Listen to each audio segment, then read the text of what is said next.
Kumukira studio umboshuta mavideo uchisenda maaudio kulinga mene yekulibia maasista uchibipa chitakongeda kupfimbako kumbotambirwa madhanzi na Tigo na Dupa kwa Sparks wakwereta hembe soyo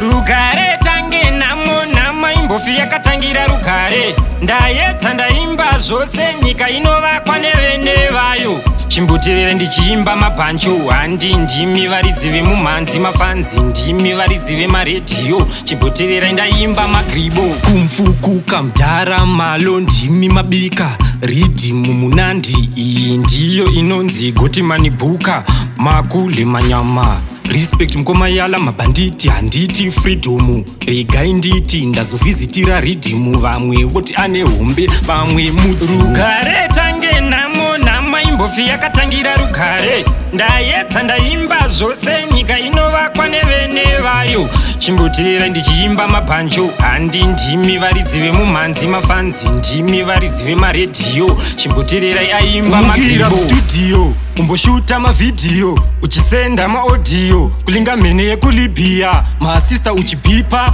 chitakongeda kupfimbako kumbotambirwa madhanzi na Tigo na Dupa kwa Sparks wakwereta hembe soyo